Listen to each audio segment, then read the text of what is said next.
Cipher case میں عمران خان پر فرد جرم عائد کرنے کا فیصلہ ہائی کورٹ میں چیلنج کر دیا گیا۔ چیئرمین تحریک انصاف اور سابق وزیر اعظم عمران خان کی غیر قانونی غیر انسانی قید کو آج 67 روز گزر چکے ہیں۔ عمران خان 15 اگست سے سائفر کیس میں غیر قانونی طور پر قید ہیں، جس کا غیر آئینی جیل ٹرائل شروع ہو چکا ہے۔ پچھلی سماعت پر خصوصی عدالت کے جج نے عمران خان اور شاہ محمود قریشی پر 18 اکتوبر کو فرد جرم عائد کرنے کی تاریخ دی، جس کو آج عمران خان کے وکلاء نے اسلام آباد ہائی کورٹ میں چیلنج کر دیا۔ وکلاء نے کہا ہے کہ ٹرائل کورٹ نے لکھا ہے کہ کیس کی نقول وصول کر لیں، حالانکہ نقول وصول نہیں کی۔ جیل سماعت کے خلاف ہائی کورٹ کے فیصلے کا بھی ٹرائل کورٹ نے انتظار نہیں کیا۔ 9 اکتوبر کے آفیشل سیکرٹ ایکٹ خصوصی عدالت کے فیصلے کو کالعدم قرار دیا جائے اور فرد جرم عائد کرنے سے روکا جائے، کیونکہ ہائی کورٹ میں فیصلہ محفوظ ہے جس میں ہم نے مختلف استدعائیں کی ہوئی تھیں۔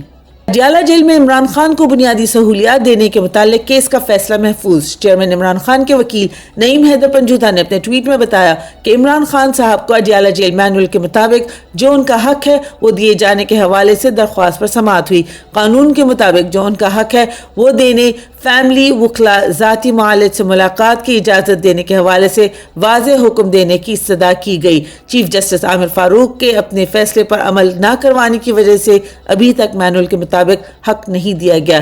اس انٹرا کورٹ اپیل پر جسٹس میاں گل حسن اورنگزیب اور جسٹس ارباب محمد طاہر نے سماعت کی اور کہا کہ آپ کی درخواست کے حوالے سے تحریری آرڈر پاس کریں گے۔ اب امید کرتے ہیں کہ اس میں لمبا فیصلہ محفوظ نہیں کیا جائے گا اور فوراً حکم صادر فرمایا جائے گا۔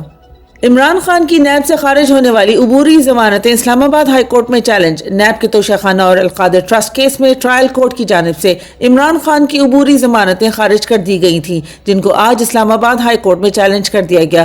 درخواست میں استدعا کی گئی ہے کہ عدالت نیب کو گرفتاری سے روکنے کی فوراً احکامات جاری کرے، کیونکہ یہ کیسز محض سیاسی نوعیت کے ہیں۔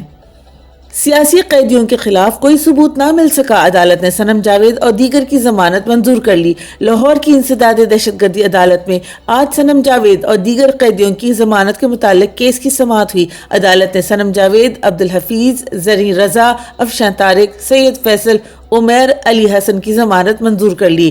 دوسری جانب لاہور ہائی کورٹ کے بینچ نے بھی 9 مئی واقعات کیس کی سماعت کی اور 3 سیاسی قیدیوں کی رہائی کا حکم دے دیا۔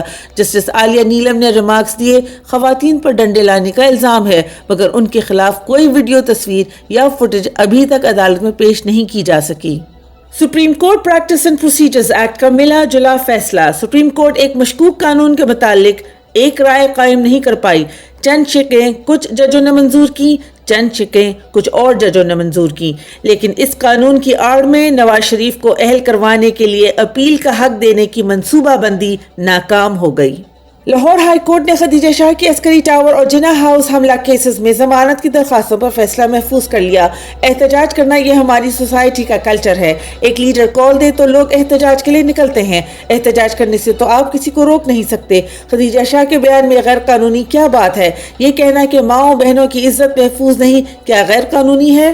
خدیجہ شاہ، عالیہ حمزہ، ڈاکٹر یاسمین راشد، طیبہ راجہ اور دیگر خواتین سینکڑوں روز سے غیر قانونی طور پر گرفتار ہیں۔ ان کے خلاف آج تک ایک ثبوت پیش نہیں کیا جا سکا۔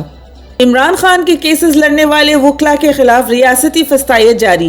چیئرمین عمران خان کے وکیل شیر افضل مروت کے خلاف ریاستی فسطائیت جاری ہے۔ ان کا گھر مسمار کر دیا گیا ہے۔ شیر افضل مروت کا کہنا ہے، انہوں نے میرا گھر گرا دیا ہے۔ جو سب سے مکروہ فعل کیا ہے وہ یہ ہے کہ یہاں سے جنریٹر لے گئے، 25 لاکھ کا تھا، میں نے سولر لگائے تھے وہ لے گئے، equipment, inverter, air conditioner, fridge, furniture 2 ٹرکوں میں سب لے گئے۔ ان کے خلاف فوجداری مقدمے کی درخواست دوں گا۔ پاکستان تحریک انصاف اسلام آباد نے فلسطین کے مظلوم مسلمانوں کے ساتھ اظہار یکجہتی اور مظالم کے خلاف ڈی سی آفس اسلام آباد میں پریس کلب اسلام آباد کے سامنے اپنا پرامن احتجاج ریکارڈ کروانے کے لیے باضابطہ درخواست دے دی کہ اس پرامن احتجاج میں پبلک، خواتین، بچے ہوں گے جو فلسطین کے مسلمانوں کے ساتھ اظہار یکجہتی کریں گے۔ اب دیکھتے ہیں کہ سرکار کس حد تک فلسطین کے مسلمانوں کے ساتھ کھڑی ہے۔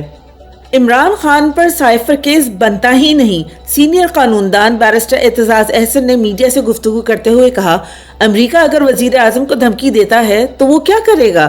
اگر مودی کو ایسی دھمکی ملے تو وہ کیا کرے گا؟ وہ عوام کو بتائے گا۔ یہی کام عمران خان نے کیا، بلکہ عمران خان کو چاہیے تھا کہ کاپیاں بنا کر عوام میں تقسیم کرتا۔ الیکشن سے فرار کے لیے پہلے گرمیوں کا بہانہ لگایا گیا، اب سردیوں کا بہانہ۔ الیکشن میں اپنے یقینی شکست کے پیش نظر پی ڈی ایم کے سربراہ فضل الرحمان مکمل بوکھلا چکے ہیں۔ پہلے گرمیوں کا بہانہ بناتے رہے، اب سردیوں کا بہانہ بنا کر الیکشن سے فرار چاہتے ہیں۔ صوبے کی نگراں حکومت پہلے ہی ان کا حلوہ بنی ہوئی ہے، اس لیے آئین کے مطابق صاف شفاف بروقت الیکشن مولانا کو ہضم نہیں ہو سکتے۔